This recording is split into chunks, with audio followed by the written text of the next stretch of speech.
Hello and welcome to the channel. I've had a few of you request a build series on how to build a RC trailer. Maybe you don't know how, don't know where to begin, or you just like this trailer that I have been showing on my channel over the past maybe couple of years. I've given it some thought and I've decided that I do need another trailer. It's going to share similar features as to the one that you see in front of you, but this time it's going to be a single axle trailer.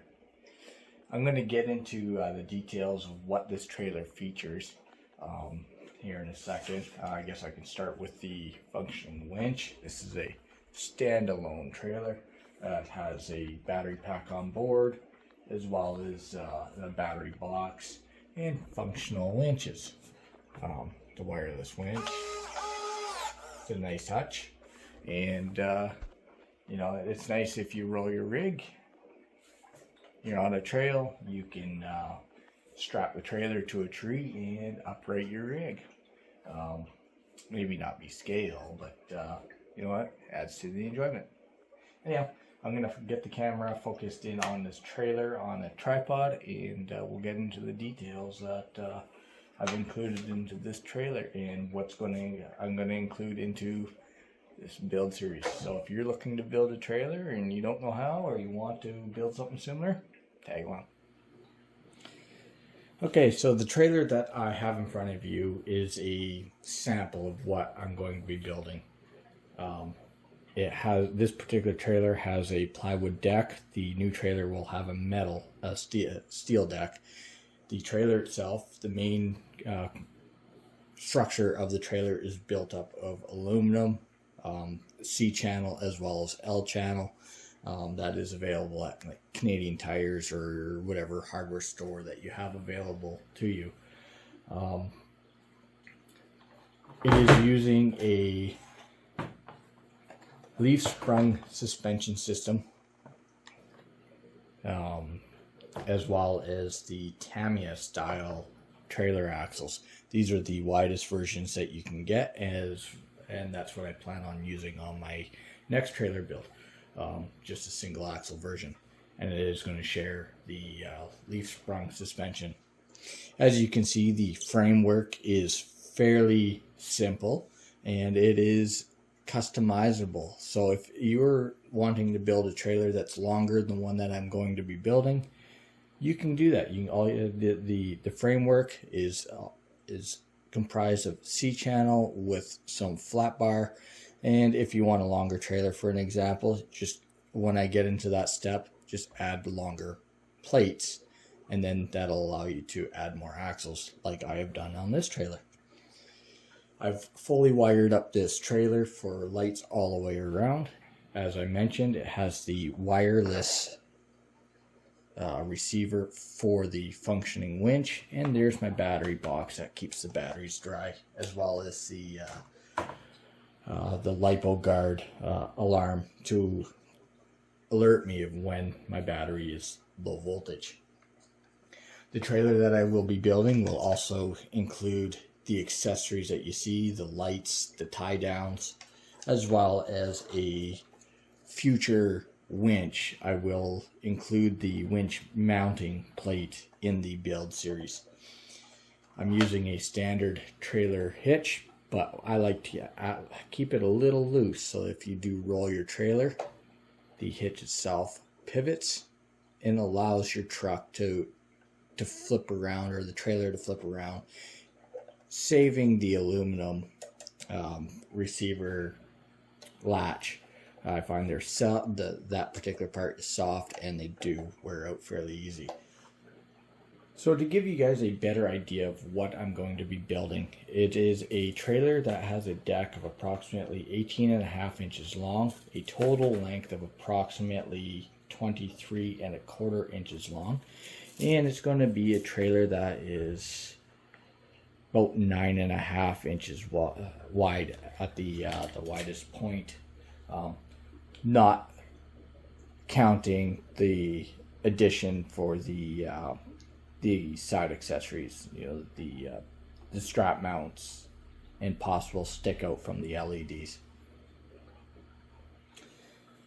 If you want to build a trailer and you're worried about the price, the single axle version of this can be built for approximately $150. That includes your tires, your wheels, all your aluminum, your deck. Does not include the winch or the lights or the controllers. So your basic trailer. If you want to cut corners on costs, you can do what I did. People are throwing out appliances all the time.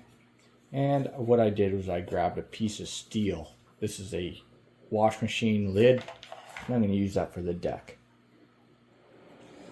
So to build this trailer, I cut the top deck plate about 9 1/4 inches wide, or 232 millimeters for the width, and for the total length it is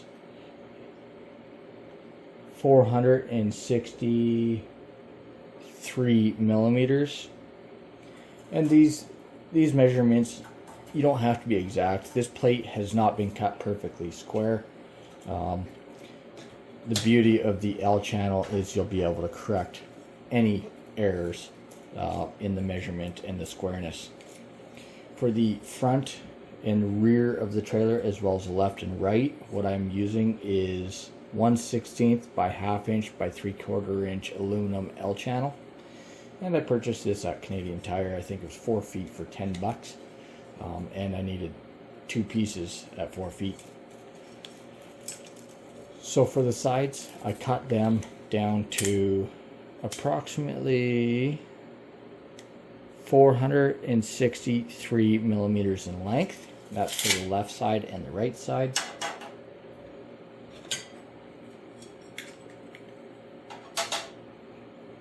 We'll get into the hole spacing and notches here further into the video. For the front and rear, you will want to cut the, again, it's the 1/16 by 3/4 by 1/2 inch L channel. And I cut 2 pieces at 234 millimeters. Double check that. 234 millimeters for the front and the rear. For the cross members, I'm going to be using 6 cross members spanning the width of the trailer, and I'm using 1/8 inch by 1/2 inch flat bar, and I cut it to the same width as the top deck. So let's see here. These are 234 millimeters in length, and it's okay if you cut them a little bit short. A little bit short is almost better. It allows for room for nuts and bolts, or if you're not quite square with your the placement of your cross members. For the framework of the trailer, the main framework, you will need some C channel, and this is available at Canadian Tire as well as other hardware stores, whatever's near you. And it's called 1/4 inch plywood trim, and it's meant for 1/4 inch plywood. Obviously, it's in the name. I picked up 4 feet. I cut it into 3 sections. 2 sections are cut at 436 millimeters in length, and those will be for your left and right leaf springs and your shackle mounts, as well as stick out in the front of the trailer and help create the framework for your winch mount, as well as tie into your tongue. And then the remaining piece of that 1/4 inch trim that I had left over, I'm going to be using that for the center, to go down the center of the trailer and hook the hitch onto. Of course, my ice maker is going nuts now. The nice part about the way this trailer is built, The top deck does not have to be perfectly square, as the L channel that wraps around it will cover up any little blemishes.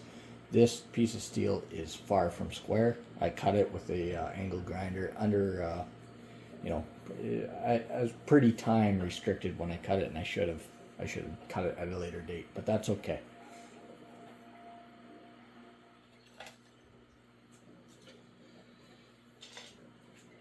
Flipping the trailer over to give you a better example of these next components. For the basic framework, you're going to require some C-channel. I bought one stick of this at 4 feet long. I cut it in 3 pieces. 2 pieces are the same length, and then the last one is going to be used for the center. The 2 that are the same will be for the left and right suspension framework. The left and right rails are cut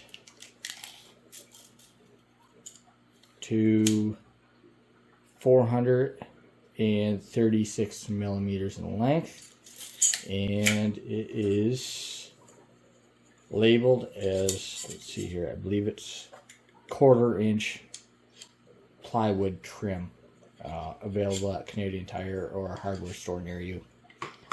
I think 4 feet of this was about $10.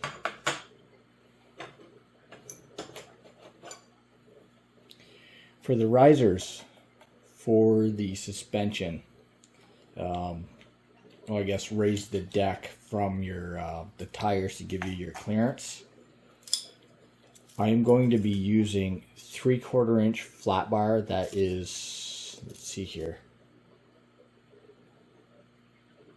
1/8 inch thick. And for the single axle version, you're going to want 4 pieces cut at 8 inches long, or 200 and what looks to be 3 millimeters in length. If you want to add an extra axle, then you'll need another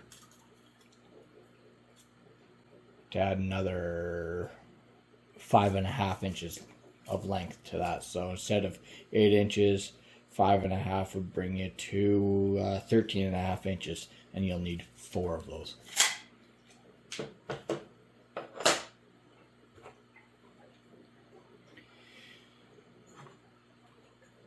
In regards to mounting the trailer hitch to the trailer, you're going to need a block of aluminum. I'm going to have to cut a piece out of this because I couldn't find anything to match the 1/4 inch trim, the span. But to give you an example of what I'm going to do is I'm going to take a piece of this, I'm going to drill a hole one way, and then I'm going to drill a hole another, and then a screw will go through, and then 2 rivets will go through. You'll see in the later on in the build video as to what I'm going to do. So with that being said, you're going to need a block of aluminum that will fit your 1/4 inch trim inside the gap, or a nut or whatever, just something to fix your trailer hitch to the trailer. The tires and wheels that I've decided to use are these steel stamped wheels. They have a fairly aggressive tire. They're not sticky, so it shouldn't give the pull rig any issues with dragging it around. These aren't a very good tire for a truck, but they'll be great for a trailer. They're a 1.55 inch wheel with a 1.55 inch tire, and available on, let me see here, where did I get these? I think I got them off Temu for like 35 bucks.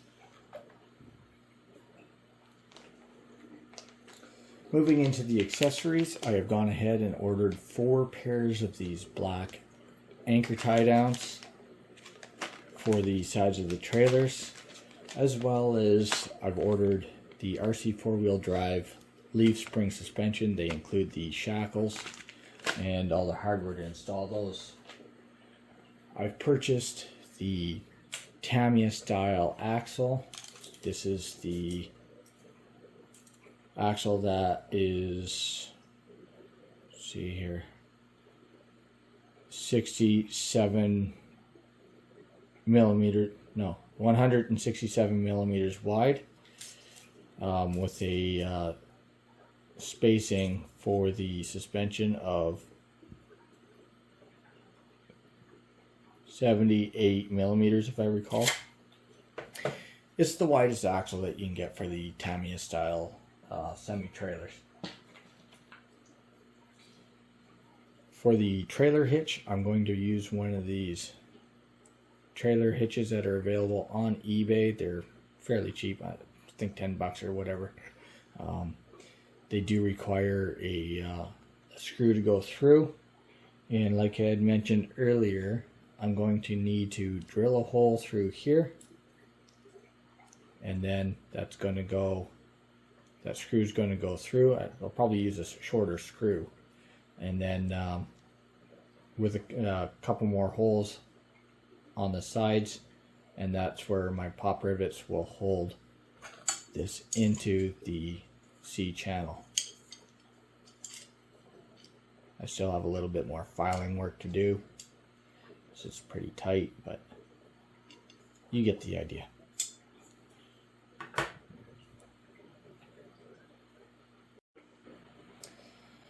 The LEDs that I have included in this trailer, they are I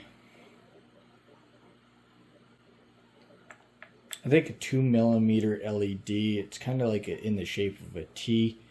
The bulk of the LED is on the outside, and then there's a pin that goes through the aluminum. I kind of like that look more than the bigger LEDs. I'll get the trailer spun around here.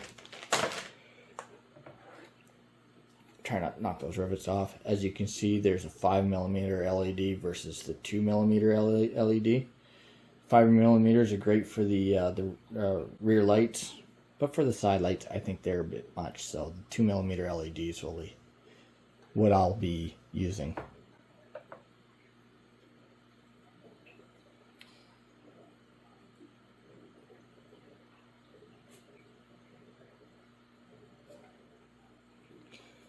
So I think that's all there is to be said about the trailer that I'm going to be building, the trailer that's in front of you, and what I plan on including in my trailer. So I think it's time to get into the tools that I'm going to be requiring to build this trailer. And if you plan on building along, leave a comment down below. If you have any questions, hit me up and I'll do my best to answer them. So in preparing your material to build this trailer, you'll require a vise of some sort, preferably something with an anvil on the back for doing center punching, a hacksaw, a rotary tool with cutting bit. You'll need a square of some sort. This is a 6-inch square. For cutting the deck, a bigger square would be a better option, but this is all I have on hand right now. You'll need a scribe to mark out some of the lines, as well as a pencil to mark out some lines. You'll need some masking tape to mark your pencil lines, a measuring tape to do your measuring, a file to clean up your cuts, a center, this is a spring-loaded center punch for marking your centers for your drill holes. If you don't have one of these, a sharp nail and a hammer will do. You will require a couple drill bit sizes. I like to use a 1.5mm drill bit to do my pilot holes, and then if you're using the 3mm rivets, then you'll need 3mm drill bits as well. If you're using different hardware, then of course use a drill that will accommodate the hardware that you are choosing. That being said, the drill bits, you will require a drill. This is a hand drill. They're fairly cheap. You probably won't see me use that. You'll probably see me use a drill press, but you can get away with that. For the hardware that I'm going to be using, again, I'm going to be using rivets, so I'll be using a rivet gun. And then to hold various components to the top deck as well as other spots in the build, you'll want a variety of clamps. These parallel clamps, they work great. They're nice and strong, and they're fairly cheap. So just a recap as to what we've discussed tonight. We've discussed the components that you're going to need to order, the tires, the rims, the axles, the suspension, hitches, the materials that you're going to require to build the trailer. Some of the accessories that you may want to include in your trailer, and I think this is where I'm going to close off this. I'm going to call this part 1 of the build series. Part 2 will be getting into more of the layout for the drill holes, the hardware holes, notching of the components, and get more into the actual build of this. We've also talked about tools that are going to be required to build this. Very basic trailer, and I hope to see you in the future and tag along with part 2. Leave a comment down below if you're going to build a trailer similar to this. Hit me up with some questions. If you have any questions into maybe I missed something that you may require to build this, or just anything. I'll look forward to seeing your messages, and bye for now.